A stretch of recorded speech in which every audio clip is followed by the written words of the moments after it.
is Hogman, and Fuzzy take the victory royale with 20 points.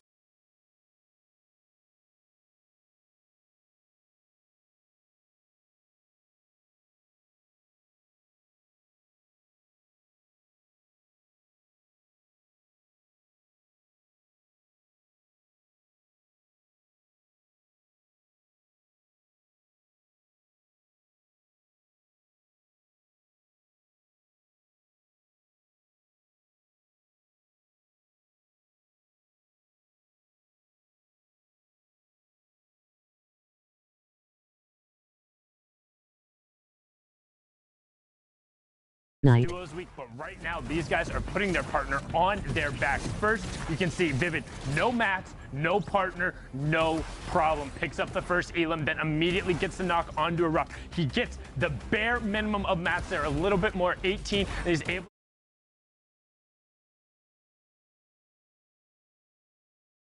Not enough there.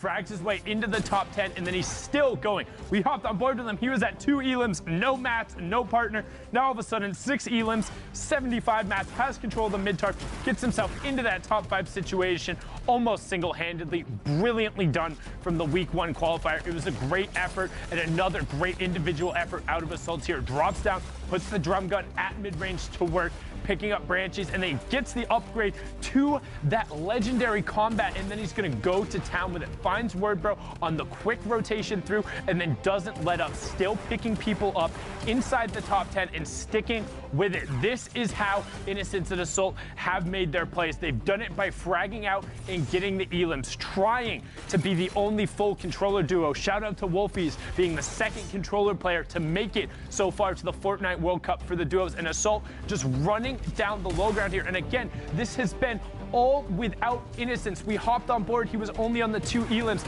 He's able to get 5, 6 now, and then get himself into the top 5 as well. Just a brilliantly done play. And will the individual efforts be enough? Speaking of an individual effort, Creo with the nuts launchpad up onto the high ground, and then watch how he stays in the storm. We talk about every single interaction mattering, sometimes not even the interaction mattering, every single second, and just having 1 more second in the zone. He knows when it goes to full close, he's ready to challenge out.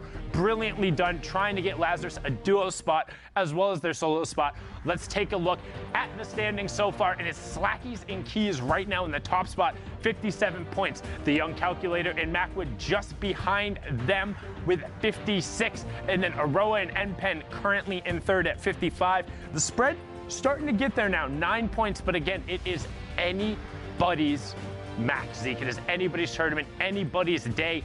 All of these guys have been so close, and this is really a who's who of NA East for competitive Fortnite. Yeah, I mean, there's a lot of really big names here. Again, there's only the 3 spots in NA East, so a lot of these guys are going to look to bring their A game heading into these last few matches. I mean, when you look at even Calculator and Macwood, right, they've got the 7 games played. That's a lot with very little margin of error there, so you gotta hope they come out with some really big games. But Fortnite fan, we appreciate, of course, you guys for hanging out with us, sticking around for Fortnite, all the Fortnite action. But for now, we're gonna go to break. I know. Just get up, go get yourself a snack, use the restroom, come back. We'll have more Fortnite action. Don't go too far. Let's fly down to the lobby.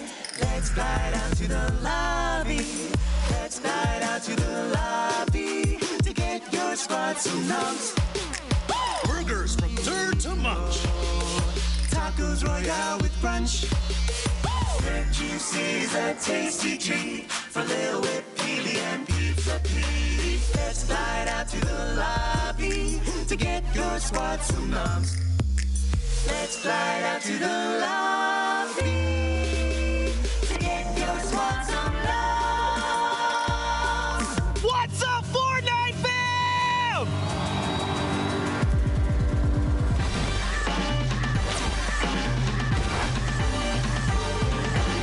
Today, we're going to be playing for $3 million for charity, folks, and it is going to be an incredible time. 50 of your favorite Fortnite personalities will be paired up with 50 celebrities put on this fantastic stage. It's going to be awesome. It's duos, so we've seen it before at the Pro-Am last year, and it's always a blast. I can't wait to see what's going to happen.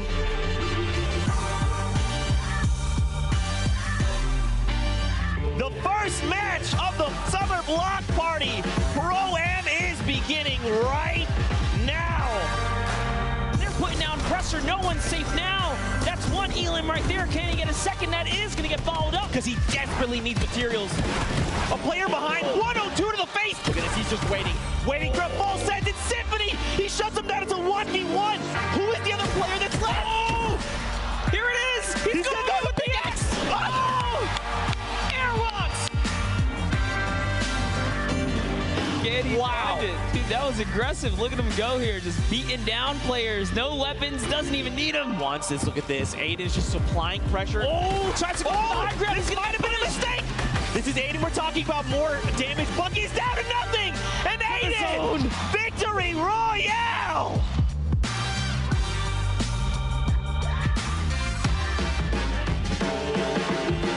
Ball, it doesn't connect with the shot. Marshawn Lynch hits 75 blue. One great shot connects up, comes up over top. It's a second right there, and the Rifter goes out. Oh, she's on the run. She's chasing it down. You're not gonna let this one go away. Oh no, no, you know you're a solo. No turning back now. 35 wide on that damage there, and Ewok got the target. One build remaining, and that's it. He's gonna land in front of him, and Typical Gamer! Final game. Typical Gamer pops up behind Janina. Oh, the rage! At this point in time, not looking the best when it comes to the... Oh, no! Final moments, Golden Boy. This is it right here, the 1v1. It's going to be Aiden going up against Symphony, pushing forward, forcing the activity. Oh! Symphony with the victory royale! Your winner of the second Fortnite Pro-Am is RL Grime and Airwalks! I'm a big fan of competitive Fortnite and watching it, so this has been really cool to be involved with. That was easy, actually. Easy peasy.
Welcome back to the Fortnite World Cup Online Open. We are in our last week, and we are knee-deep in the action in NA East. So let's get right back in the action. I mean, we're seeing crazy storylines right now. So many names are fighting for that top of the leaderboard. We just saw Hogman and Fuzzy clutch up big time. We see names like 72 Hours and Vivid, Aspect and Animal. They're all pushing the top of the leaderboard. So let's get right back into it. Gentlemen, I have Sundown and I have Zeke. Guys, take it away. Boom. The original duo returns again. You know us, you probably don't like us, but we're ready to get into the matches. NA East is on for its way. yourself. Week 10 going. I know everybody loves you, but I was going to say everyone hates me. Appreciating humor. The games are ready. Let's get into it. The back third of NA East. These are going to be the final, not quite the final match. We've still got a little bit to go. We still got a little bit of leaderboard to work through, but we're getting down to the wire in terms of the spot. Brazil is getting down there as well. We'll have those results when they're final, but only 5 spots left. And the Fortnite World Cup solos are done, and this will be the end of the duos as Bugga gets sent back to lobby right away. No wall replacement going on there, just a straight shot to the grill from Exis and Cease. Well, you know, this is just how the cookie crumbles sometimes. But don't forget, guys, those thresholds, all right? Top 15, top 10, top 5 in the victory are the placement thresholds. Every elimination is a point. Very simple to remember. We're back in that dual format, and just like Sundown says, this is it. You know, this is the final opportunity for these players to punch their ticket to the finals in New York City. Don't forget, that is July 26th through the 28th. Don't miss it. Mark your calendars. We're going to be hanging out, having a great time, and watching some of the most competitive Fortnite we've ever seen in our entire lives right now. Aroa, looks like some people are trying to just be up in his airspace. He's not favoring it right now. Send some shots out. Nothing's quite connected yet, Sundown, but I think it's fun that we're all hanging out with our little slidey feets. I really, really dislike. So I actually like box fights more when I have ice on my feet, because for some reason I've actually, like, I went back and looked, I win a higher percentage of them. I don't know if it's just because the chaos or it throws my opponents off more, but in terms of rotating and all that, just absolutely dislike it. But Aroa and Npen getting pushed on by Destroy and his partner. Destroy will end up being converted over, but he's trying to disengage over. He knows Destroy is going to end up being picked up, is going for the revive onto Npen right now as RJX pushes in, trying to get over towards his partner, but not going to be able to do it as Frost and Devious keep putting pressure on him. Baldi Sama is directly above them as well. No shotgun in sight, Zeke. That's probably why he's not taking this fight. He could easily get in that box, but I mean, if you're going to put an infantry rifle to work in that close range, you're probably not going to hit the shots, especially with a shallow magazine there. You probably just don't want to be taking those fights. Well, please like and sub as you please. It's not horrible, right? 44 to the chest, and then you have the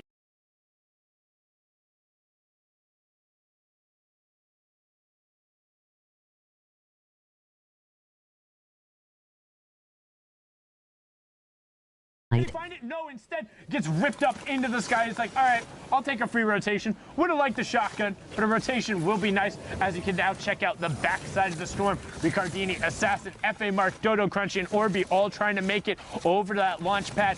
Diego and Aiden just rotating on the low ground. The SH boys trying to find some room. No utility insight and hurting on Matt so far. So you know what I've discovered is that I guess these players can just somehow hear me. So every time I say something that doesn't seem plausible, they just say, Zeke, hold my slurp juice. Watch this. So that's why I basically please said like that. I was and like, sub there's as no, you please. There's no way. Oh. And, you know, I was wrong. Niddle there picked up, though, and of course he's going to be confirmed there because that's going to keep Aiden alive. That extra siphon going to make the difference. And then the storm actually moving back over across from him when he's in kind of a tough position from the metal. Will now have to rotate away, but isn't going to be forced out. And with just above 70 effective HP, that's going to be huge. Got to chuck out the stinks to try and get whatever ticks he can. Those players are all super low, and he drops down. He gets Cameron in JG. Can he find the other player? Casker gets ticked over as well. That's 1, that's 2. He gets the knock there. He needs to find the conversion. Can he find the siphon? He did. 49. He needs to find the zone, though. 1, 2, 3. You can't miss the PowerPoint. Oh! The siphon again. That was his knock, which means he gets into the zone. 19 HP, and Jezel TTV takes him down. Give him a follow there, as Som and Symmetrical are the only ones up on the high ground. The rest of the lobby is going to have to go up against Old Man Mountain as Aspect begins his climb. So does Exis. Tendons and Nolan's directly behind him as we're closing in on the top 10. Z-Laner picks up Funded, and Nolan actually gets a knock onto Som, which I'm assuming is from knocking out the high ground. So I'm not sure anybody's up there. Yep, high ground is now gone. Aspect and Animal own it. 12 players, 8 duos, top 5 is the next threshold. You've got a player down below using that campfire, trying to keep themselves alive right now in Aspect. And you know, his dual partner Animal, like you said, they've got the high ground advantage. This is huge. It depends on where we're going, but look at Animal's HP. Bottom left right now, critical condition. Laner there is going to be picked up, and on 106 over on the dome of that player. Aspect only gets traded out for 38. He wants to go aggro on him. He knows where that player is, knows he's on the backside. He's looking to find it. How deep did he disengage down? Can I go find it as symmetrical? Picks up Bambi for Pyronic, and we're going to have our top 5. So now it's Stony and Crunchy on the low ground. Tendons and forwards on the tarp beneath. Aspect and Animal on ultimate high. Tendons and Nolan are in your bottom right-hand corner. Aspect and Animal in the top right. You can see all the rest of the action on the left-hand side as Stony does end up actually forcing down Nolan. Tendons goes to try and challenge, is able to find it, and then Stony gets knocked as well. But the high ground's going to be the difference as Tendons is doing everything he can to remain in the zone, and he found it 10 HP, but it's not going to matter. Aspect picks it up. That's the 4 elims plus the victory round, 14 points going over, pushing them up to 53. That's why they were up there on the leaderboard. The favorites coming in after all the warm-ups kind of fell off, but Aspect has been rolling, and they're trying to make it again. This is week 10. Oceania is done. Asia is done. Europe is done. And we're in the back half of NA East. It is time to put up or stay at home. The trips to New York City are on the line, and Bizzle and Demo want to be there together. Of course, Bizzle qualifying in week 1, but he wants to be playing with Demo on that stage. Yeah, absolutely. I mean, you want to try and get your dual partner into the finals, right? This is going to be one of the most insane events, I think, ever, right? And if you're Ghost Bizzle, who's already qualified, you're thinking, I've got to try and get my dual partner there. Demo, we've got to make it there. And, you know, they've come close. They haven't put it together yet, but... I think they came probably about as close as any other guys. I've told this story a couple times. Yeah, you have. And I think it was week 4 or week 6. No, it was week 6. There was one Shadow Bomb rotation when they were in 16th place where they popped the window and 2 guys were staring at them. Just waiting for the door to come out, and they both got lasered, and a half second later, somebody else went down. So that would have been the points. That would have been enough to push them over the top. And that's when we talk about every little moment mattering, every decision sometimes being the difference. That is the prime example. But Virus QT does get picked up, and Bizzle and Demo are going to look to make a case here. Kind of hurting in terms of utility, but positional-wise, not in a bad spot. Yeah, I mean, ammo is looking pretty sparse, right? Just a mag and a half in the AR. There are a few rounds to the flintlock, a few slugs there for the combat. Not much in the way to work with. Look on the other side, though. Vivid.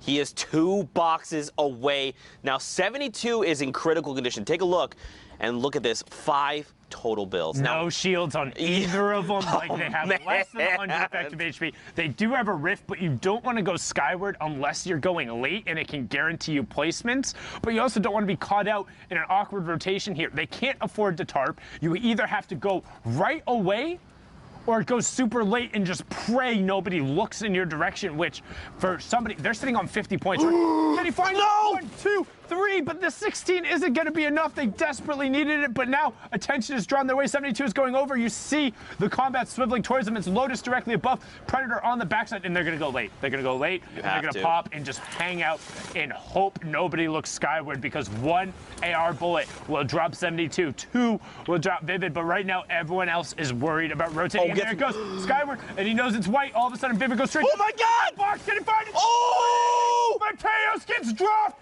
That could be the difference. They have all the mats. They have the mid-tarp. They need to drop down and get more, though. They need the campfire. They need all the resources. You see, on the right, Vivid is down. You have to cover your sides. Vivid is down. 72 has to clutch up, but he's taking ticks. He's over in the storm. You can see him there, dead middle of your screen, and he is down outside of the top 15. But look in the bottom left. Ninja in reverse still up. Bizzle and Demo, Artsy and Midas, Sean, Claude in the middle as well. And hello, Burst SMG. First time I think we've seen that. All cast. Bizzle puts it to work right there.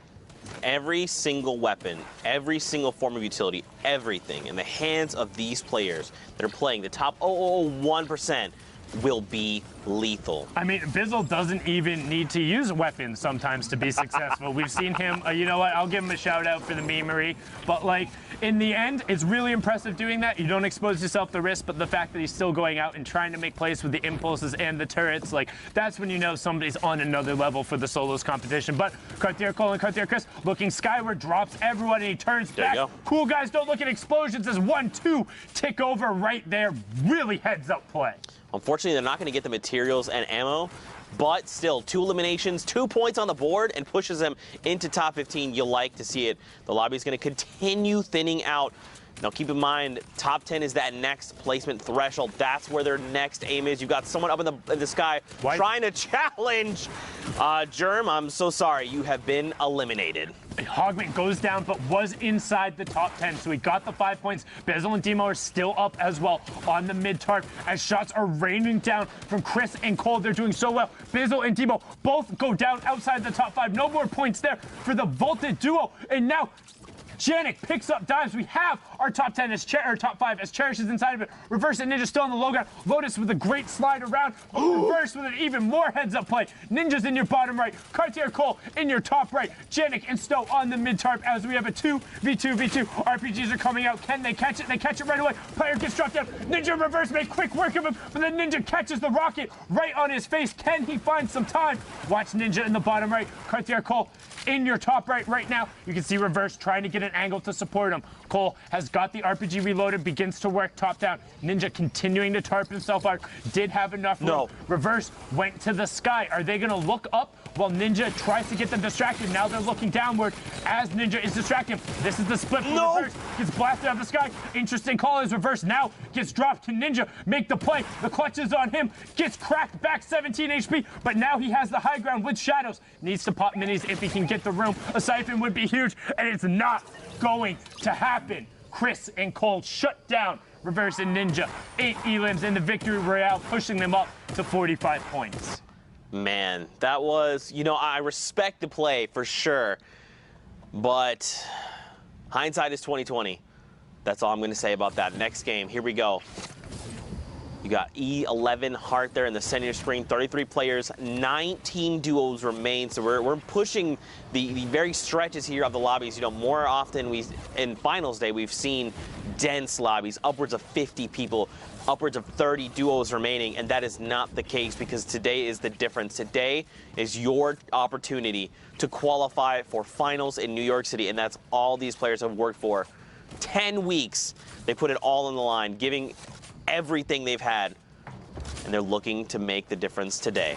As B-Hegs gets some great shots out there. B-Hegs being known as one of the players who actually played across region a ton pre-World Cup when that was allowed, and he won money over in Europe, actually multiple times. Just a really good kind of high execution style player. First time I've seen him with Heart, so really interested, but they're up at 51 points.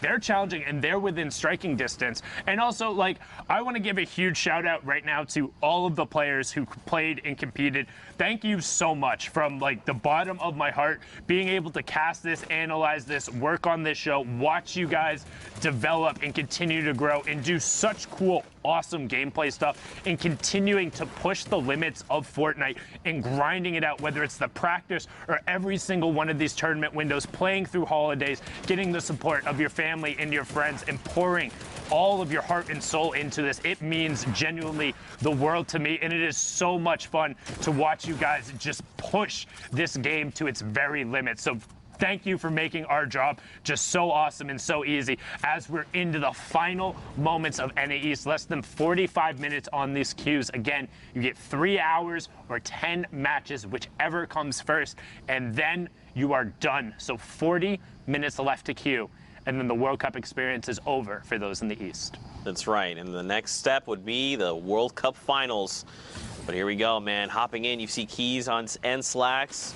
Looks like the HP is okay, but let's take a look at that loadout. It's looking pretty good. I'd be curious to see what Keys has, because Slacks is pretty stacked. Obviously, if he had 3 more Shadow Bombs, an extra 2 rifts, or an extra rift, excuse me, to have 2, that'd be great. But even Keys' loadout's not bad either. Yeah, lots of rotation. They're going to look to play safe here. They see everyone around them rifting over. The pressure plant rotation is not necessarily a fun one. And I know there's also kind of a general, I want to say conspiracy theory, where the circles are forced to go over mountains or changes in verticality. I can 100% confirm that is not true. The way the kind of the storm works, there's a minimum and maximum distance for how far it can move from the current circle, and that's it. There's no like predetermined path or all that, so I will just absolutely eliminate that conspiracy theory.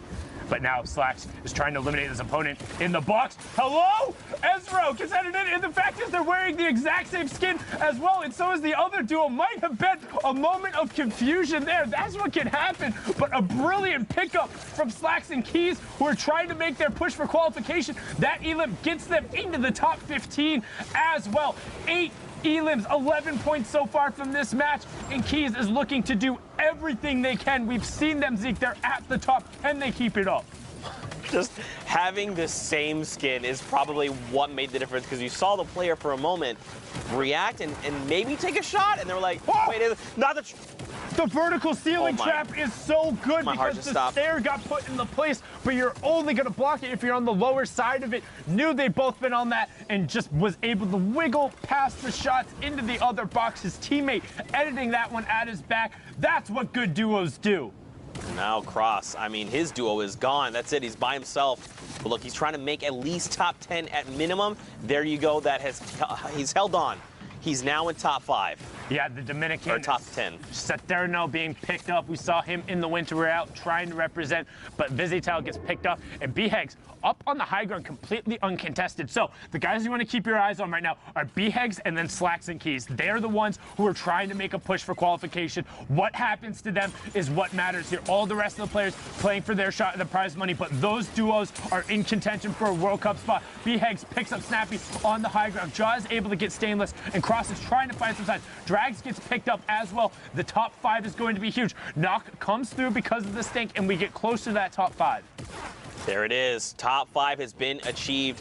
Now look at this. We are moving. There's only a single duo left in this lobby. Everyone else is a solo rider. Another person has been eliminated. Look at this. Cross is just trying to cross up these players, finding the elimination. That's Keys! Yeah, he shuts him down! Slacks and Keys were the last duo, but Keys is now knocked into straight solos competition from here. All coming down to the wire. Look at Cross's HP, though. He can top back up to 100 shield, but his HP is going to make the difference. You see HK down below. He immediately gets picked up. Again, like Sundown talked about, Bags and Slacks. These are the 2 players to keep your eyes on, and that is, they are 2 of the 3 players left. Cross is the meat in this sandwich right now. He does not want to be here. Bags has all of the HP advantage in the world. And now look at this. Cross, he knows Slacks is close. He doesn't know how much HP he's on. He knows Beggs is up top, keeping him pinned down. And look at Slacks is trying to close Slacks down. has no mats. Slacks has absolutely no mats. Watch how he's walking around. He has nothing. He's just running through the open. BHEGS just lasered him right there. Cross needs to get the edit on him, and he does. Cross will pick that up. BHEGS should be able to close this out because Cross is on no mats now. BHEGS needs to get it, and he does. Gets the Elim, gets the victory royale. 65 points for BHEGS and Hart. That's what I'm talking about. Keys and Slacks, those are the moments. Cross getting the Elim and BHEGS closing it out. If the Keys and Slacks are able to get that, that could be the difference. But with every single interaction mattering, these are the exact moments, the ones that will impact who is sitting there, and we're gonna get right into a next match. You can see Lavish, Vivid, 72 hours, Ninja, Reverse, pick whoever you want. 53 points right now for the Liquid duo. Make it 54 once they convert onto C-Leo. There is no quad crasher flying in this zone around Vivid in 72. No flight zone. They'll swat you down. Man, look at where we are, man. Gus, it depends on where we go from here. The effective play space is going to get very funky very, very quickly. You can see, if you're looking in the bottom right, there's already some of that blue area. Remember, that's the edge of the mountain. So that space, you could build off of the side of the mountain, but you don't want to be doing that. When in doubt, throw a grenade. Golden Boy is so proud. He got another one. That's a double for him. 5 eliminations. Now, the question is, can they loot goblin it? Can they get all of that? Because they saw other Splodes go to it. Bizzle had been pouring in Splodes. They want to get all of this because this is 3 teams worth of loot on the side of the zone. They have literally can open a whole, anything. Like, everything is wholesale. You want medkits, you want shields, you want ammo, you want mats. The Liquid Boys got it right now. This is going to just, like, absolutely increase their potential winning this game, right? They've got it all. Their loadout is looking so good, and now with that Rift to go, all the upgrades. You've got a combat shotgun right there sitting outside. I hope that they've potentially picked that up. They're both already rocking them. Like, you can tell. They was like, people complain about, come on, you got combats laying everywhere. These guys will leave it. What do you mean they need them? No, I'm just kidding. Come on, guys. That was a good one. That was a good one. I like that. No, I'm not funny. It's fun. But now you can see what they want to do is they are on the far side of this zone. They're not really sure where players are, but they're actually, if you look in the bottom right-hand side, there's about 3 duos in between them and the zone. So they're going to opt for an early launch pad, but they're so far away, it's not really going to give them as much distance as they hope.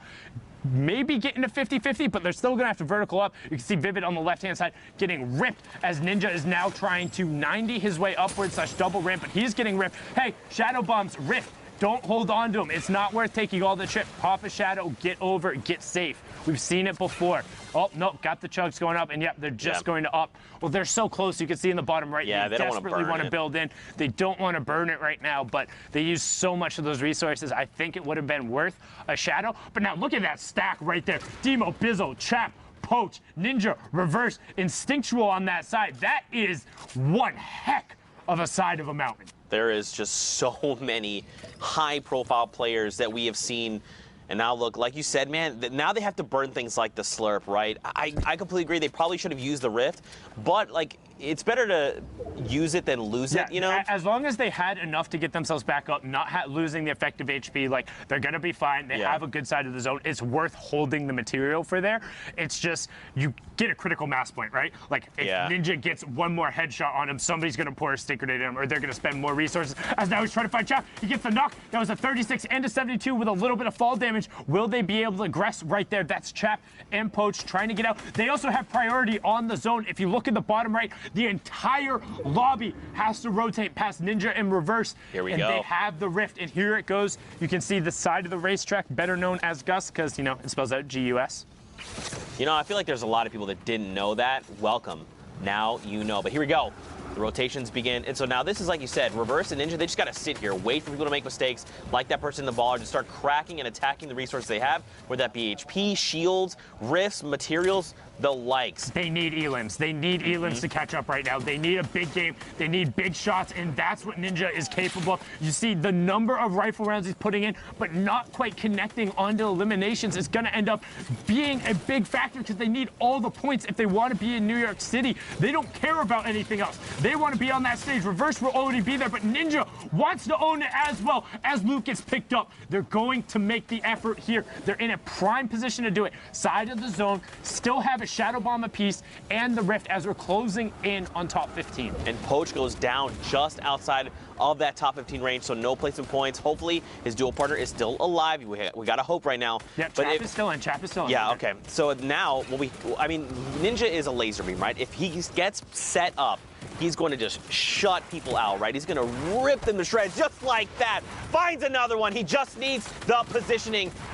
Now he's going to start rotating the Rift. Perfect. Yes, I love this. Well, because they don't need to worry about getting caught in that fracas right there. The number of players who made it out of that, it doesn't matter how good you are. Out of the 5 duos who were in that situation, 2 made it out. 1 rifted, the other 2 shadow bombed, right? Everyone else got picked up. So using that utility in that circumstance to get another opportunity is fine. Proximity launcher into the common tack from Demo, and the Ghost Boys get themselves into the top 10 as well. They're making a push for it. 50 points, 5 elims, 5 placement points so far. Proximity grenade launcher is out from Bizzle. It's fantastic. It's basically a guaranteed 70 chip right now, and they're looking for it. Demo trying to find whatever angle he can, pushing through. Top 5 is the next place in threshold. Arsley drops down directly in front of boxes, go out, and a great combo shot. That is teamwork if I've ever seen it from Bizzle and Demo, and the Ghost Boys are now into the top 5. 9 players left. They could very well push for this victory royale. Vivid gets picked up, and look who's on the high ground. Reverse and Ninja, they're still here. Oh no! He gets cracked there, and look, DMO is down as well. But it's okay. Bizzle has been in situations like this. Now the question is, what are Ninja and Reverse going to do? Launcher. They get cracked, and look, the proximity launcher is going huge. He just got one. Oh no! Reverse dropped down, and he challenged it. That was so good. So much happened so fast. Okay, so Bizzle was trying to put the proximity launchers up towards the high ground. He got 2 different 70 ticks, but they were on 2 separate targets. So Ninja just stayed up while Reverse dropped down. The Pints came through, but they were able to close out. Just such a good finish out there from Reverse and Ninja, clawing their way back into contention. Let's throw it back in the studio to Bala, because I am way too excited right now. Hey, we're all excited, Sundown. What a crazy game. I mean, we already knew that 72 Hours and Vivid were in contention, but 2 more teams adding their names to the list of people who are fighting for that spot in New York. I'm joined by Shia. We're going to go ahead and get through some of the action that we just saw and break it down. Shia, what you got for me? Absolutely. We got a few plays here from different angles, multiple different things happening. Vivid on that desperation jump pad. Going to be looking over, looking down, seeing and placing his pivot spots on where he wants to look. Height kind of pressures him to go down, finds out that someone's not building, gets an easy sneak around. The timing is crucial here. He waits for other people to mat out so that individual has a certain sight line. The RPG by Cartier over here, he's going to not build, make sure the other enemies cannot connect up, then build up afterwards to make sure he maximizes on that fall damage, which is genius because then they have free height and can focus on the rest of the game. When this game starts progressing as well, we have a lot of shots coming off, both duos looking at different angles of the entire map, but supporting when possible. Not too much tunnel visioning happening with the RPG either. Cartier is very dynamic in terms of switching towards his combat shotgun and helping out there as well. The RPG is only coming out once a lot of builds have actually developed in the actual server. A nice quick split there for Rockets to make sure the pressure is always on, and now using those free range RPGs, which is really, really dope. Gets a lot of damage on the rest of the server rather than pressure on everyone else that's over there as well. Finally getting that big pop off on Ninja. Right here, Slacks going in. This kind of enabled him to have the rest of his game available. He sneaks in with a shadow and stays right next to his enemies. You can see there his crosshair positioning kind of baits out one shot going for the finish, but then waiting for his enemy to peek through and getting a big elim off right there, making sure they have that box up. He's on point right here. Cross is going to start fighting B-Hegs on height. B-Hegs goes for a nice split here. We'll see it from the other angle. He builds up and kind of stays on a 50-50 spot, goes right, then gets that drop down on Cross, maximizing the time for the zone coming in and everything else in general as well near that end game. Yeah, so that's crazy, and that is actually going to lead Slacks and Keys up into that top spot with 74 points. But, man, there are so many names here. I mean, this is literally a who's who. Shio, this list of names is crazy. Absolutely. B-Hags as well, who got that nice clinch at the end there as well, bumped them up all the way to 65 points over here. My bad, I was standing in the way there. Zayt and Saf are also up here as well. They've qualled, though. There are the top 3 who haven't yet, so it's going to be very exciting to see if they can hold up. Calc and Macwood were also up top near the beginning there as well. The point differential, 74 to 60. It's 14 now. That's almost, 2 big placement games, so some people are going ahead and leaving people behind in the dust, but these big clinches can shuffle things around, which is absolutely happening right now. A lot of people going top 5, bottom 5, top 5, bottom 5. And I'm reading a lot of the social media comments and comments on Reddit. Specifically, a lot of people are getting excited about B-Hegs and Heart because not only did they have a semi-performance that was historic in terms of winning 4 games in a row, but they're doing it again here today. They have an average placement of something like 7, so that's ridiculous, and it's still shaping up. We've got about half an hour to go still in the queues. But I mean, there's so much more to play, Shio. There's so many names on here that we know have the potential to move into New York. Absolutely. That Dubs and Mega game all the way back when they popped off, got all the way up 2 big 20-point games. It can happen as well. We'll see what happens when we get into these games. Yeah, I can't wait to get into the games. We're going to do just that. Back with Sundown and Zeke. Guys? Thank you guys so much. Can we just... Fortnite. Hashtag Fortnite World Cup. And just appreciate that Shy was covering up the things and then took a step back and was like, oh, my bad, I'm covering up the stands. Let's go. That was just the best thing ever. And when he said that and when he took the step back, everyone here laughed. You couldn't hear it, but it was just the most wonderful thing ever. Hashtag Fortnite World Cup. Send Shy Wager some love. He is the best, and it's so awesome to have him here. But More Fortnite action up on deck, Sundown. Yeah, and actually, so I'm going to kind of blame production on that one. Just going to call it in my ear. He told him to take a step to his right. You know, stage direction. Come on, Alex. Come on. So you know what? Hashtag World Cup. Give all the love to Shy Wager and give all the hate to Alex Punch. He's on Twitter as well, but that was his fault. Not setting our boy up for success, but Shy Wager has been fantastic so far today.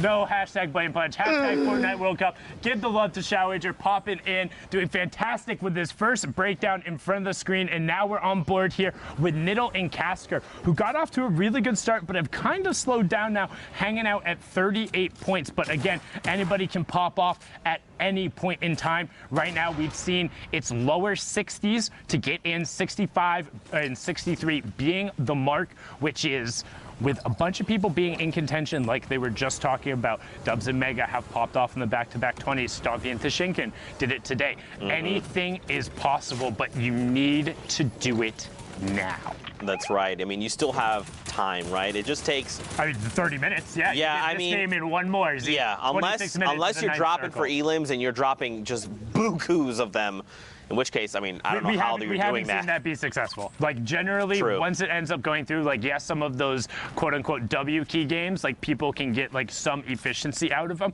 But, 9 times out of 10, those pop-off games are when people are going for the hard super aggro, trying to burn a couple games, and then somebody else is winning all of those engagements and then gets the victory royale as well, a.k.a. Nate Hill and Funk Bomb, a.k.a. Dubs and Mega. Yep. Like, it is the prime example of it.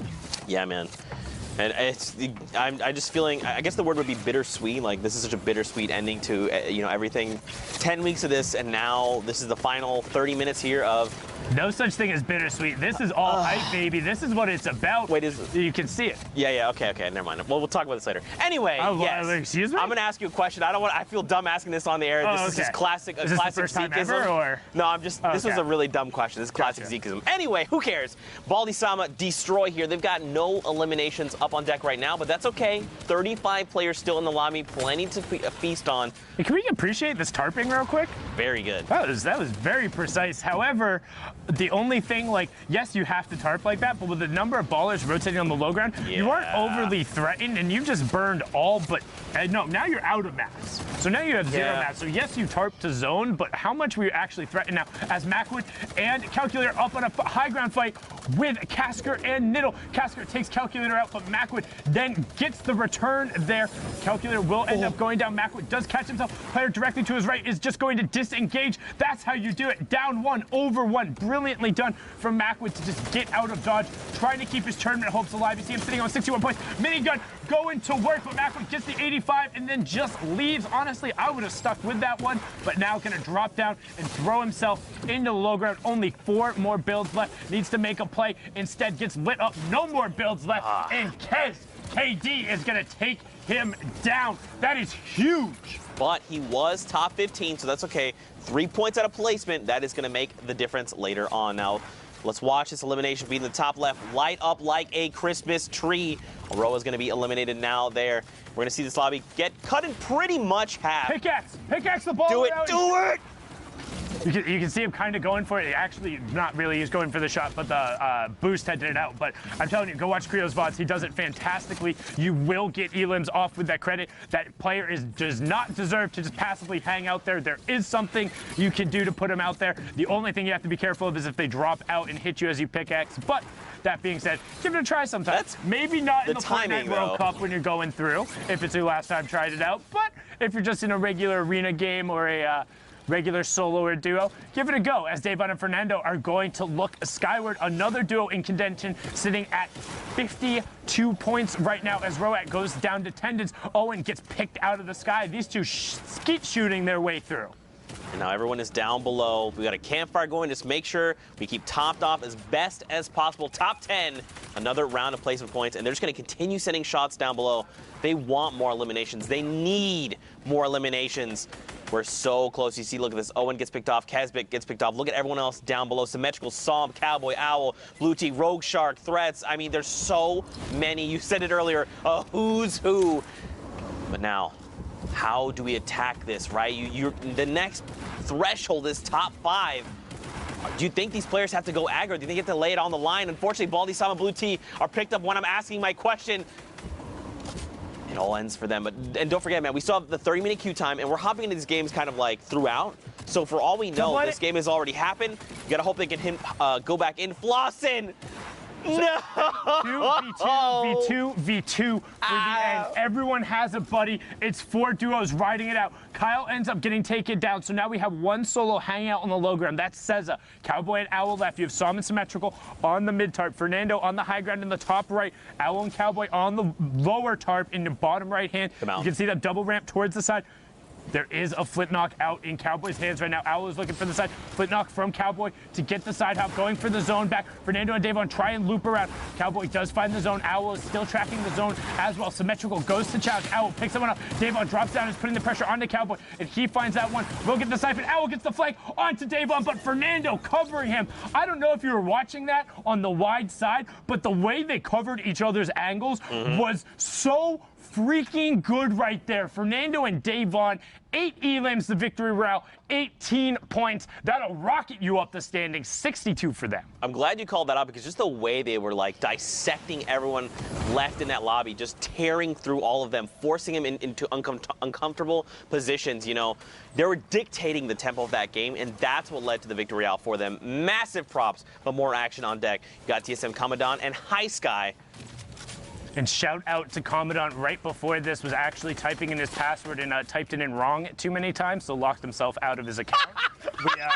we helped him out with that, and we got it resolved, but that was one of the funnier panic message I've ever received from a player. That was a very, very interesting one. You know, if it's going to happen. Account security, first things first, and you know, sometimes you fat finger a password 1, 2, 3, 7, 19 times, and then get locked out for a couple hours. But nothing doing there, sitting right around 50 points in contention. Glad you could get in the games now. Elixir and Maze, Billy going up on the side there. However, the rest of the lobby is looking towards them. Neff will get the conversion on that with some help from Isu. So, and Maze is just going to get whatever mats he can from that and pick his loadout. 63 effective HP, but does have all those minis now.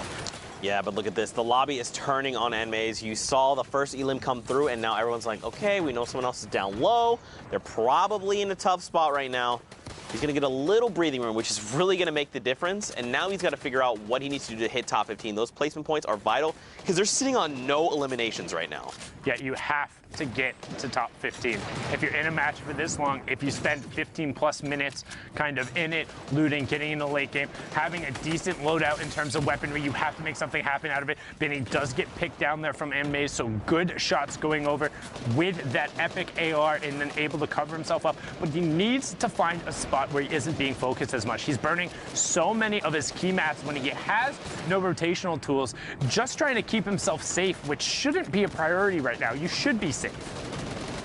You got TJ up above him, but now let's get a better lay of the land from down below. Look at all these players, Hornet, Tickers, just to name 2 very quickly. I want to see what their loadout looks like. What is going on with them? You've got Chug Splashes, you've got a single shadow, a single mini. You know, one of everything.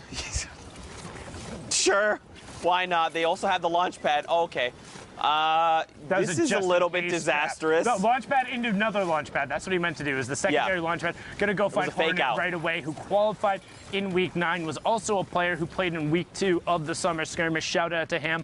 Was kind of a big jump starter for his competitive career going on there, but is a player who kind of really breaks it down analytically. He went through, looked at his point layout, saw like, hey, I wasn't getting enough from elims. I need to go more aggressive. I have no problem with my placements, but I need to be throwing myself in the middle, and he wants to do that. He wants to put himself in the middle of the action, just like you see right here, getting aggro, getting the pickup on the WBG Blake K, and then popping the rift and out of dodge. Well done from Tickers and Hornets to get some control there, but now they need to be careful because they're drawing fire from TJ and COD Genesis. Down below, you see High Sky right now going toe-to-toe with the people. Trev gets cracked.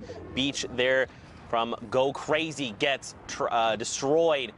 look at all these players. It's still so tight. There's 33 players left right now, 20 duos, and we're in Storm Circle 7. This is easily one of the most dense lobbies we've had all day, and now Ticker's going to use that Shadow Bomb, start his rotations, and just try to link back up with Hornet. And one thing I'm going to nitpick here on Tickers, pop your Shadow Bomb as late as possible, because the time you're in the air, that counts. So if you're falling... Oh, the trap player!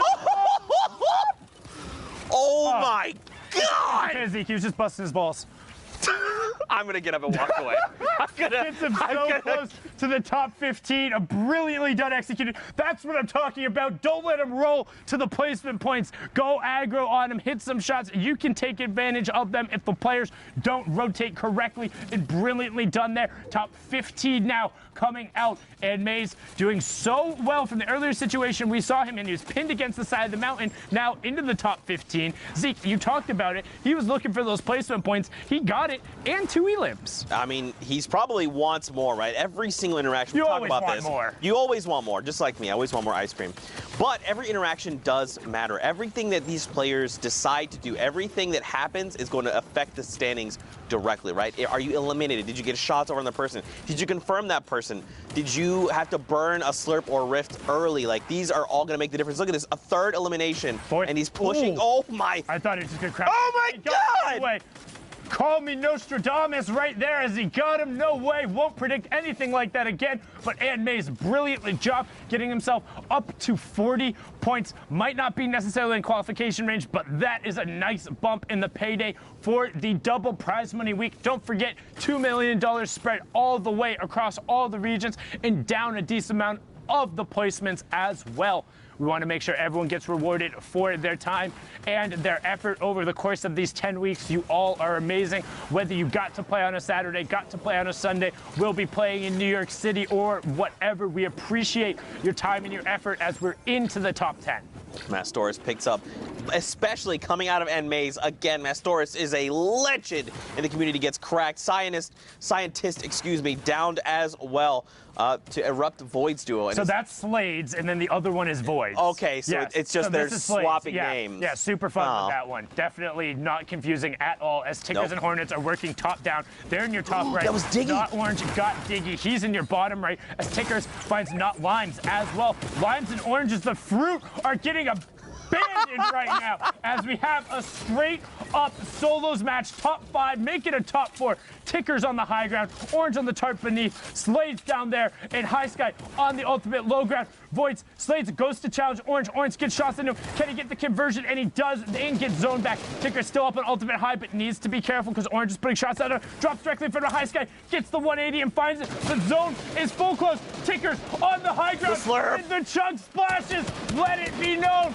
Can he find the shot? He wants it, and he gets it as well. Gets the Elim credit. No, Hornet got it. It was his partner, so they will get the point. Pushes them up to 61. They're in contention. Man. They're in striking distance. And the chug splashes, again, changing those full circle close interactions. Balla, take it away.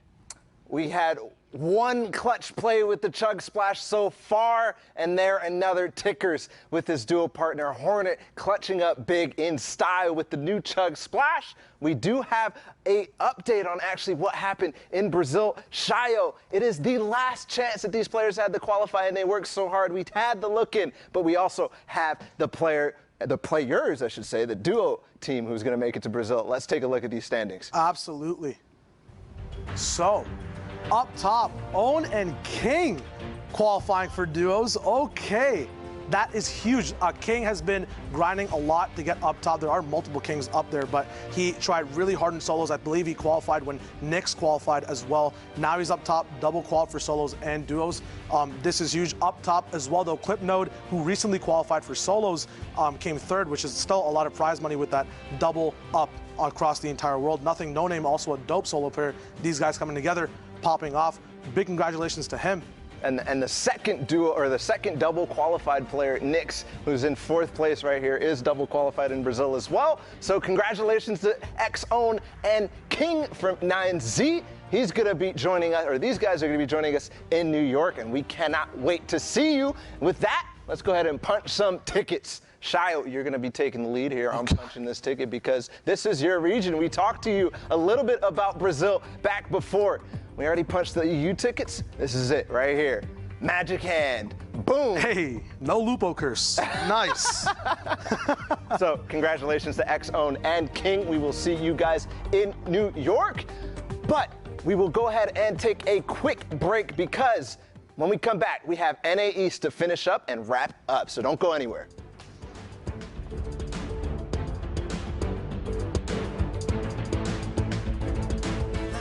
To the lobby. Let's fly down to the lobby. Let's fly down to the lobby to get your squad some nums. Burgers from dirt to munch. Tacos Royale with brunch. Red juices, a tasty treat for Lil Whip, PB, and Pizza Pete. Let's fly down to the lobby to get your squad some nums. Let's fly down to the lobby to get your squad some love.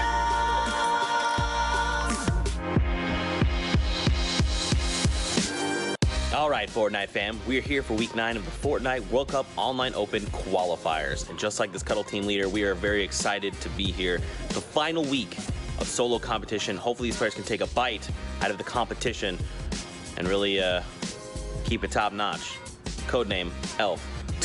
Guys, are you ready for week 9, the finals day? Ready for week 9, baby. Man, I just had a whole bag of cookies. A whole bag of cookies. He's the yes man.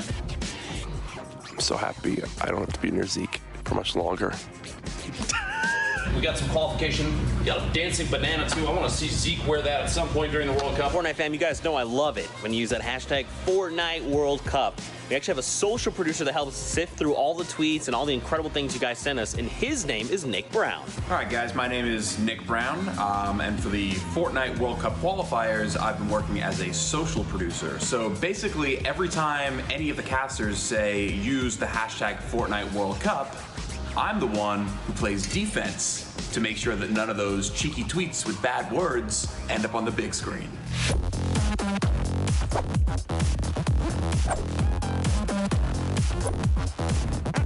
All right, Courage, let's go to the kitchen. Let's get ourselves some food. What we got? Some garlic bread. Is that chicken parmesan? Oh my God, it's chicken parm! Yes! You okay? Do I need to put this one back? Bro, they put garlic bread for me. You think I'm not gonna get 3 pieces? Come on. What's up, Fortnite fam? It's Squints here, and recently we've been trying to level up the observing, so we challenge our observers to get cool dynamic shots and keep them smooth and technically awesome. And let's share some of our favorite shots with you guys. I can't imagine the weight that these competitors must feel on their shoulders. Whoa, okay. Wow. Seems like the observers are having a little bit of a competition back there. All right, observers, let's get it. And then tried to challenge those fights, and that just freaked me out. What? Speaking about something freaky. There is Nick just above Chap's foot. Because apparently that's someone's name in Fortnite. You don't know about that, Jack? No. I mean, you really need to step up your competitive Fortnite knowledge. It's okay though. It's Chap's foot. Like physically, he plays. I hate you. What's up? It's Monster D-Face. What's up? Yo, Monster. Do you know you're my favorite? Yeah, absolutely. If I told you were my favorite, would you believe me? Probably not. We all know Sundown's his favorite, guys. That's why, dude. Right there.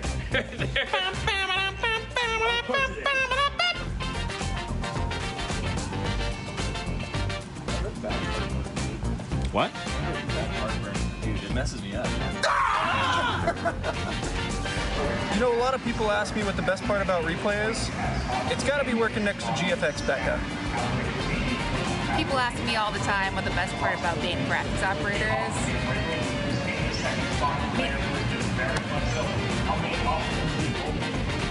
Someone here specifically that keeps the ball rolling no matter what happens, and his name is Jordan.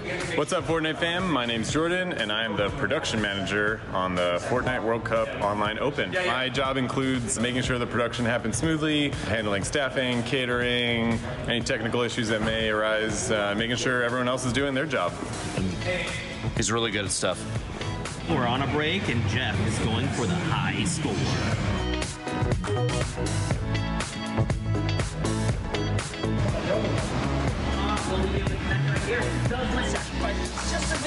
Oh my God. That's really special. And he has the Not for you. To rain him down. I don't know if he realizes it's completely uncontested. But It's over. Week 9 is done. Goodbye.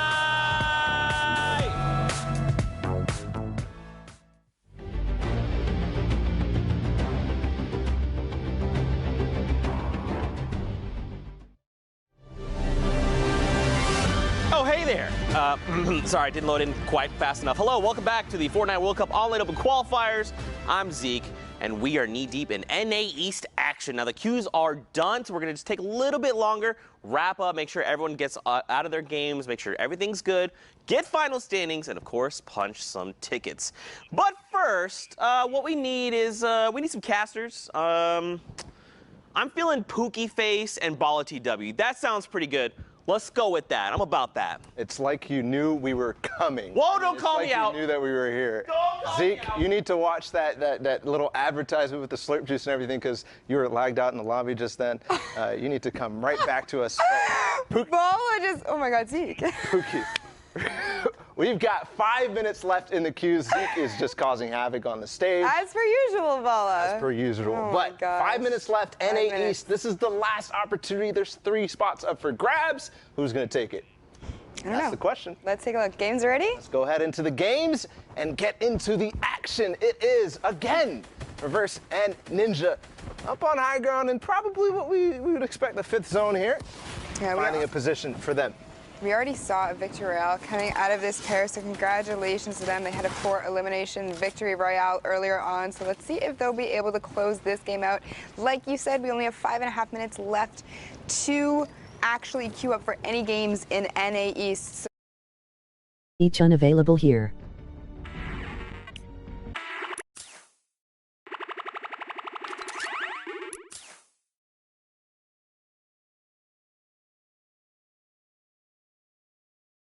To really push their way all the way up.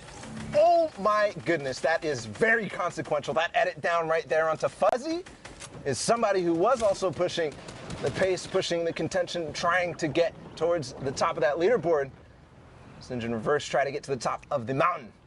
Yeah, and that half-wall edit being extremely strong, knowing that their builds were only attached by one small 1x1 and using it to actually take out an opponent. Now we have Liquid Vivid here with 72 hours, both of them looking very good, sitting on, how much is that? 72 points. That's got to be a good omen. Gotta be good. I mean, 72 hours, 72 points. What could go wrong? Now that we just said that, Bala. Yeah, it's a curse. Jeez. It's a curse. But regardless, I mean, this team has been playing so crazy, both of them.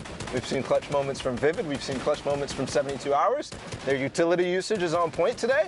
And really, what I've been seeing, I've been watching a little bit of 72 in the past couple of weeks. He's been just getting progressively better, both mentally and mechanically. He's just been absolutely dominating anytime he plays. Same thing with Vivid, although Vivid qualified in solos in week 1, so had a little bit of pressure relief from him, but right now he is putting it all and making sure that he's going to bring 72 hours to him, or with him, to New York. There you go, English, yeah. easy. Easy peasy. Now, just to your point, you know, with this being a 10-week online open qualifier, we have seen so many duos as well as solo players really improve over the course of 10 weeks. I think that's really been what's been the most exciting and interesting part to me, is seeing the progression, seeing the evolution of all of these players, and know that, you know, they've been putting in the hours, the practice, the scrims, the arenas. They've been working so hard to make it to New York, and like you said with 72 hours, it's certainly paying off for him. It's a combination of all sorts of practice types, arena customs, pro customs, these games themselves, right? Every single weekend that we're playing, we're gaining more experience. As now players are moving in towards that 6th zone. Shadow Bomb's coming as well. He's going to get right back in with Vivid. The edit down from Vivid because you can't actually edit while you're in Shattered form, so he's making sure that he's going to get safe in the box before he becomes apparent and visible to all the players around him again. Yeah, and using that Shadow Bomb effectively to make sure that he did get in there to safety. He didn't have a ton of HP, but it isn't going to matter. He takes out Balti Sama there with the combat shotgun and is going to use another Shadow Bomb to rotate. Now, Vivid actually went over to his left and circled around. They were split for a little bit of time there, but it doesn't matter. Again, no edits there for 72, but he is going to be picked up by his teammate Vivid and is going to be able to shield up safely. Getting ahead of the pack a little bit, Vivid is, as 72 Hours looks right back and knows that that path is ready for him to come with Vivid. That's a strategy that these duos are constantly using and pioneered by Zexro and Vinny themselves. These are the first people who really started to start pathing for each other, which is Zexro and Vinny pathing for each other, and then one player staying back. That's how they got those high elimination games around Winter Royale, TwitchCon, and the like.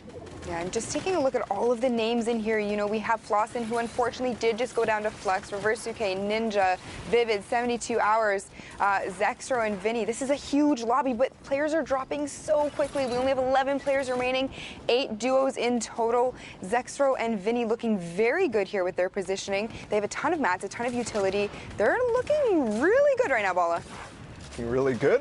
That's for sure. I saw Vivid go down in the feed, so looking for 72 Hours still. But Zexro just bringing the pressure right onto Reverse, knowing that he can capitalize on this elimination. And then Vinny also having the path still, knowing that he can get right back to his teammate with the good awareness to realize he's getting shot from above. Now, going to take the slurps, take some time to realize the situation. They're in top 5 in terms of duos right now, so all the point thresholds are clear. He's going to take out Kwanzi and then Flex right in the corner. Perfect pinch there from Vinny and Zexro, and perfect opportunity to take that, but still getting pressured from all angles. Pookie.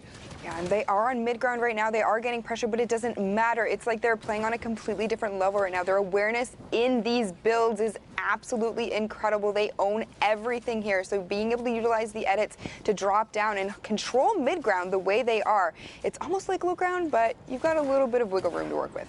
A little bit of wiggle room to work with. We're coming into the final players here. The edits coming in at the same time from Vinny and Zexro there. Perfect opportunity taken onto SETI. 5 players remaining, 3 total duos. They're completely on low ground right now, and they've got barely any more mats to work with. But guess who is still in the game? It's 72 Hours, still up on the highest point in the game, I believe. But hold on, a bunch of players making a play with the launch pad. Vinny's already up there, but Leo is going to take it. They're going to knock him down and force an engagement. Everything is going down. It's now Zexro and Vinny who take complete control of that situation. It's all on to 72 Hours down on low ground. Is he going to be able to clutch up against 2 of the most prolific fraggers in the game? These guys are known for grabbing tons of high elimination games.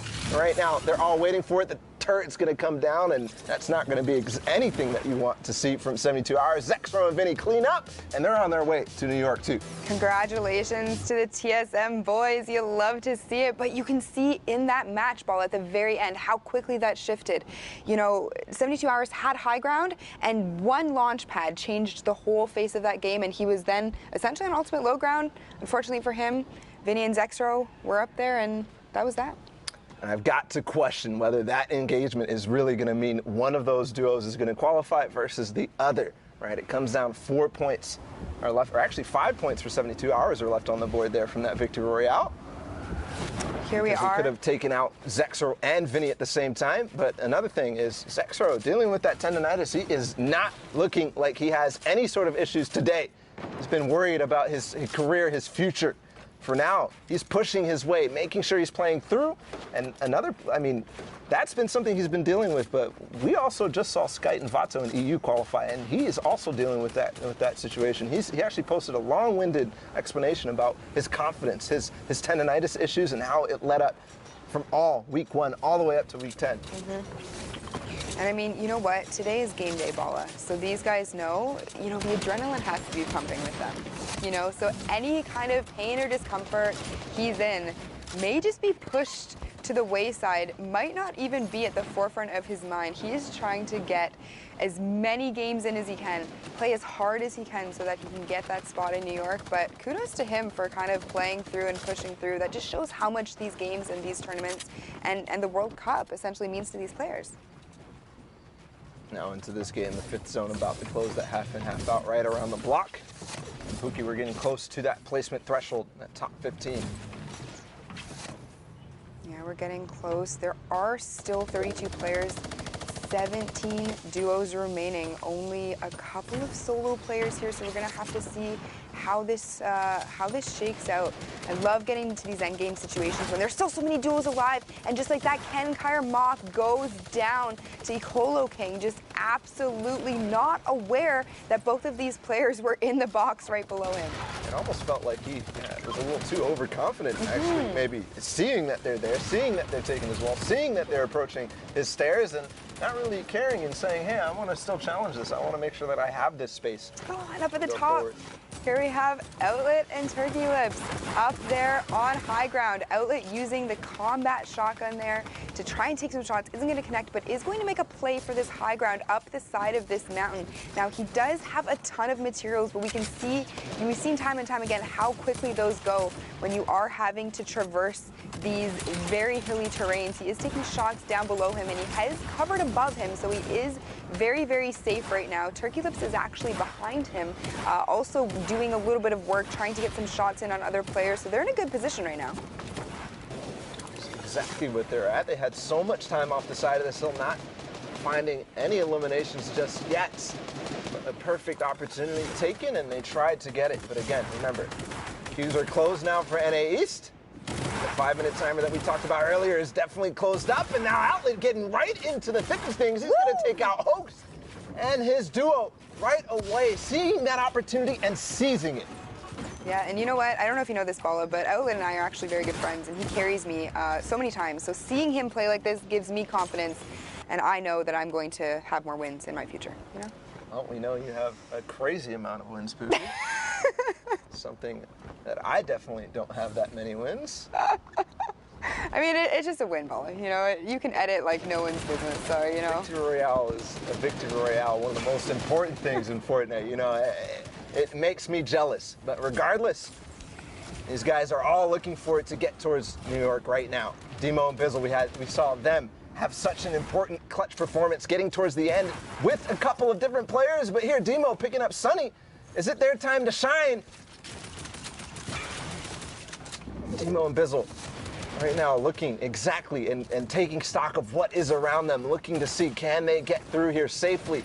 Where can they go from here? And it's just going to be tunneling forward. No opportunities really presenting themselves just yet, but Demo is looking and forcing opportunities. One comes through from Bizzle because they were all focused on Demo, and I think that is actually going to be 2 total eliminations. He might go down the zone, I think, if he's not careful, but hold on, Bizzle is stuck here against Commandment and High Sky.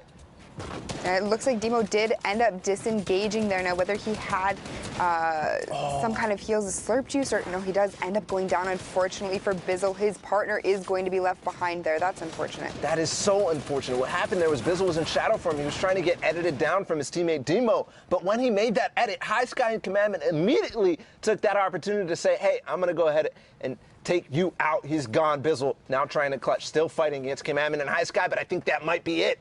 Yes, Bizzle did end up going down just then, I believe, but Kez and Fung right now taking out Commandment as well, who did take out Bizzle just then. So Kez and Fung, all of a sudden, they're in a strong position. High Sky is still above them. But that might be changing very soon here, but no, the ramp over and the pressure coming in. Yes, what a shot there from Kez from down below. And speaking of down below, everything all of a sudden is gone for Bolt Glaze. He has no materials. And while they all fought down below and while the fight on high ground ended up going down, Kez and Fung take advantage from mid ground and clean out both high ground and low ground. Oh, look at that fossil, Bala. There were so many things that were happening at once there. We had so many fights occurring on high, mid, low ground. I feel as though at one point, you know, we had 20 people alive, and then it went down to 2, and then the game was over. It took a lot for me to be able to digest everything that just happened in that last match. But forget about that, because we have another one here, and we are looking at Steens right now. RBK Gilly, unfortunately, his partner not in this match anymore. But Steens has got the bush on, so you know what that means. And the little whip skin. So I don't actually know what this means. It's kind of confusing, actually. I don't know. I was hoping you could give me an explanation. That's why I set you up for that. But you definitely didn't take it. So, we're just hashtag Fortnite World Cup. If you can give us an explanation as to, what kind of joke I was trying to make there, the bush and the ice cream, and it's, I don't know. Let's move on.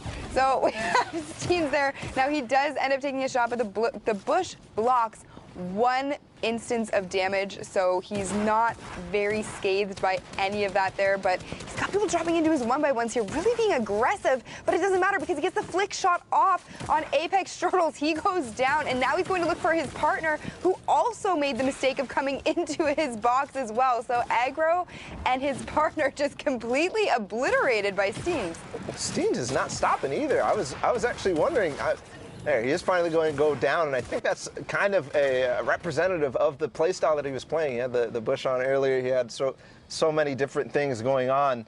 Playing a little bit like scared when they got into his box, continuing to make these edits, continuing to try to get away, but they did not want to let him go. Now we're already actually down to 6 duels remaining. This is one of the most aggressive games. Must be one of those W key games towards the end of the queues where people try to get one more game on top of a full-on push for getting the most eliminations, and I've already seen Zayton sack in one of these games right now. I see them in this game, and they're notorious for getting a crazy amount of eliminations, but hold that, because it's Parura right here is getting the most out of this game, but finally going to start getting pressured. Is out in the open. Put an end to the kind of rain here as the 5th or 6th zone starts to move. Yeah, he is going to use a mini there to get himself shielded back up to 150 effective health, but he does have the 6 Shadow Bombs Bala as well as 3 times 20 instant health pots essentially sitting in his inventory there. So he is going to take the high ground, but gets rifted up, is going to drop down completely and try to make a play on any opponents that are, coming into the zone that are pulling their gliders way too early. Isn't going to hit any shots, but now looking to low ground, hits for 36 and then 72, rips the shield completely off of one of his opponents. That was ridiculous. Just the damage that he's instantly putting on that player. Fortunately, when you're in shadow form right now anymore, especially with patch 9.3, you can't get the lock onto those players when you're controller there. So now Parur, I don't know what I'm calling this guy, but regardless, he's getting pressured and he keeps splitting up with his teammate Buka. He was down below earlier, right before he got rifted. He was pressuring all sides, and Buka was somewhere else, making sure that, I'm covering you. But they're actually going up against Envy, Lenane, and Tyler 15, and guess what? This is a World Cup qualifier team. So Buka and Parur got some work to do ahead of them. They do, and I don't understand why Pereira's not actually utilizing his health that he has right now. Oh, I think he's about to use it. Yeah, he's going to call Buka over. They are going to use it together, use that AoE to get themselves a little bit more health and shield, but it doesn't matter because Lenane and Tyler know. They know what they're trying to do. They saw the campfire, and it's not going to be enough. Envy and Lenane now looking for Buka. Buka took out Tyler, so now it's a 1v1. It's not a 1v1. There's one more what's happening? There's one more player somewhere around, but all of a sudden he gets rifted, and there's so much going on in the final moments, which is crazy because of how many players were in this, but he's going to go full challenge. Lenane does not have any chill. He's just going for it right now. He knows that these guys are all fighting, and he is so low on health. He cannot take any fall damage. That's why he opts to take that Shadow Bomb. But I think that was a mistake as he starts to get chunked right down, but not too much has been revealed. But no, Dylan on TTV is going to take him out at the last second. Zweedy, who they came out of nowhere. They must have been in shadow form the entire time because I didn't see them. Or on ultimate high ground. I have no idea where these players were. It's like you said, they may have been in shadow form. I think possibly they were on high ground. Who knows where they were? It doesn't matter. The fact is that they've netted themselves a victory royale, and we are going into one more game here. We have only 6 players remaining in this one, 3 duos, so it's going to be a 2v2v2. It is the 5th circle, though, so look at this game, Vala. Yeah, I'm surprised at the amount of points that a lot of these players are having and ending up in these games. We talk about, those games right before the queues end, and people playing them out to try to go for those high elimination games because of how they end up with the amount of players in them, the players that stay all the way to the end. But in this case, Untamed and Siler not taking full advantage, and really they're close. If they had a crazy game here, they could have possibly been pushing 70 points. But right now, not many eliminations left on the table, not many of those elimination points up on the table either. Yeah, and you can see here that all of the players were actually concentrated in that one small little area. Everybody trying to rotate into the southern side of this circle. Pushing up is Untamed, gets the knock, and then absolutely just annihilates Playmaker there. So he is going to get himself a few more resources. They do have the Porter Rift, so we're going to have to see, you know, if they end up utilizing that. But with so few players left, I don't really think they'll need to. No, absolutely not.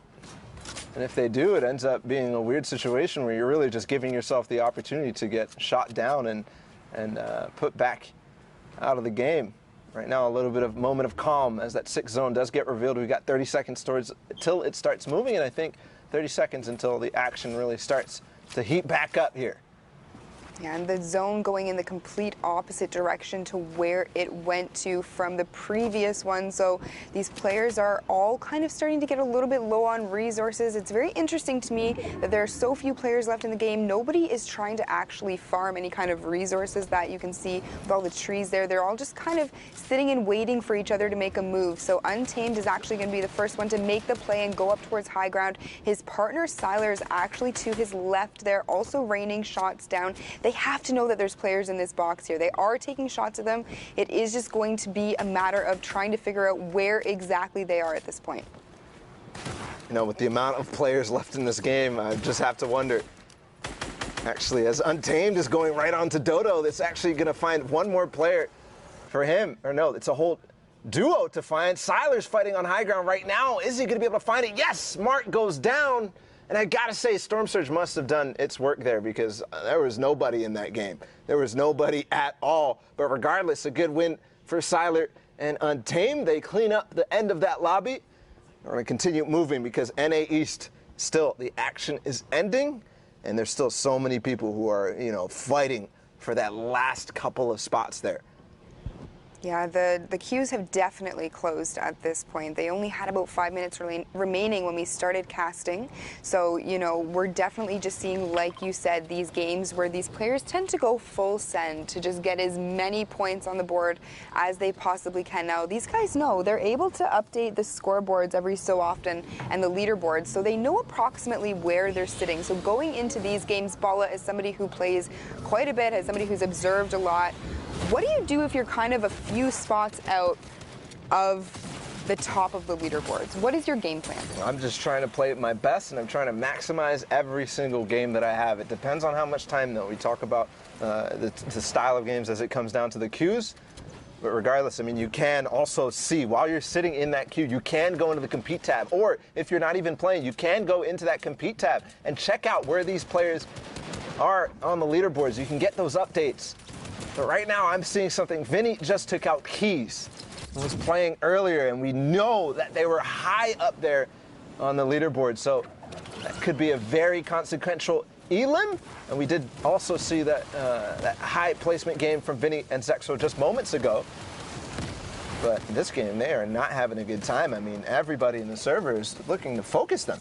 Vinny just getting his shield completely ripped off there, opting to pop the slurp, does get the knockdown on Cascat. Now, if he can get that siphon out very quickly, he's going to be fine, which he absolutely does now.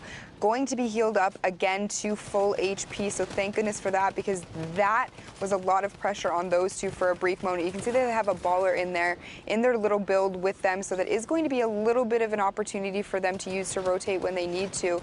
But we can see here Posix in this lobby. We've got Vinny, we've got Zexro. We have a lot of key players again in these lobbies here. Bala. I'm seeing on the right side of the screen, B-Hags and his teammate, his duo partner, Hart, trying to make their way up. They were in 4th last we checked, but I'm also seeing Snoot and Thwifo, Slacks, who was Key's duo partner that Vinny took out earlier, just moments ago in the game. And he's at 90 points right now. So the fact that Keys went down and Slacks is still up, he knows the pressure is on. He has to make this work, and he has to stay even above who he knows is in the game, because he took out his duo partner. He knows that Vinny and Zex are in here, and he knows how close they are to him. Yeah, and if you're Slacks right now, you are certainly not feeling the best. Your duos partner is gone. You're all by yourself. You don't have the best loadout, but you know what? It doesn't matter. Slacks somehow makes it work. This is why these are professional Fortnite players. He takes out Spazzy there with a combat shotgun, is looking to make a rotation, hangs in the air just a little bit too long, so does end up taking a little bit of damage, but he does have the minis. He is going to use them here to heal up, but no, he's not. Oh my gosh. He's in the call. Yes, he drops him in. I think that might be, no, it's Aroa, who was up high on the leaderboards earlier with his teammate N-Pen. He's going to take him out, take the mini first, and then the Siphon elimination to make sure he goes up to max. Vinny and Zexro still in the game, and I just have to wonder who is going to come out on top of this, because this is going to decide a lot. Vinny and Zexro right now, quite split though. Yeah, quite split, which is not something that you want to be doing when you have to rotate. All it takes is one duo to enter into your builds and both just look at you and say, you know what, combat shotgun, here you go. But it doesn't matter. Zexro and Vinny are now reunited. The TSM boys making their way through these builds here, looking to rain down shots onto their opponents. Hits for 42. He does have a lot of opportunity here to take out either some players or, oh my goodness. Going for a very risky glider redeploy there, both him and his teammate Vinny. But this is what Zexro is good at. This is why he is so good. We all know his aim is crazy. And looking right up, he sees the sky platform. They're actually going to build right all the way back up to it, get a little bit of height, because they know these players eventually have to come down off of it. And I have redeployed, but it's dropped on Vinny, starting to fight for it, not hitting the shot. I think that's going to be his cue to get right back down. And to Zexro, can he do it? Did get tagged a little bit while trying to do this. Yes, finally, boom. Oh, that's so scary as one player right in front of him as he glides down. But perfect landing there. He's going to box him right out. This is so risky for him to keep doing this and keep redeploying in this fashion. They have 17 players remaining in this lobby, so you at any point in time have 14 people looking at you. He doesn't have any builds left, so he is going to have to use the redeploy to get down safely, but he goes down. Unfortunately, Slacks takes out Vinny, getting a little bit of revenge for his partner. You love to see it, Paula. That is revenge in this game. Everything right now is hinging on the fact that Keys got revenge there, or got avenged there. Here, Zexro now trying to also do the same for his duo partner, and it's now top 10. So we're going into the last zone, and it's not even that final threshold of top 5 or the Victory Royale either. Obviously, Zexro now getting a little closer, opening that door so he can edit through and use that shadow bomb and continue forward and maybe get towards any more placements, but he's only on 27 mats. I think right now what he needs to do is find elimination, find an impact elimination, find some materials on one of these bodies, get the Siphon, because he is trying and playing with only 150 or 167 HP. Slacks picks up another kill, or another elimination meanwhile. Zexro just utilizing his tactical shotgun there to the finest. He gets Sean, takes him out, gets himself back up to full HP, picks up a little bit of build, but now effectively is done. He gets revenge! Slacks. It was a back and forth with his duo the whole game. And Zexro finally goes down by the hands of Hart, who did lose his dual partner. So it's a 2v1 right here as Lord takes out the last player. No, sorry, Rokane and his teammate Lord take out the last player there in Hart. And the Victory Royale there for them is going to push them to 75, but I think they still need a little bit more than that, Pookie, because we just saw Keys and Slacks versus Zexro and Vinny, that duel there back and forth, the battle ending up pushing them towards around 90 points total, both of them.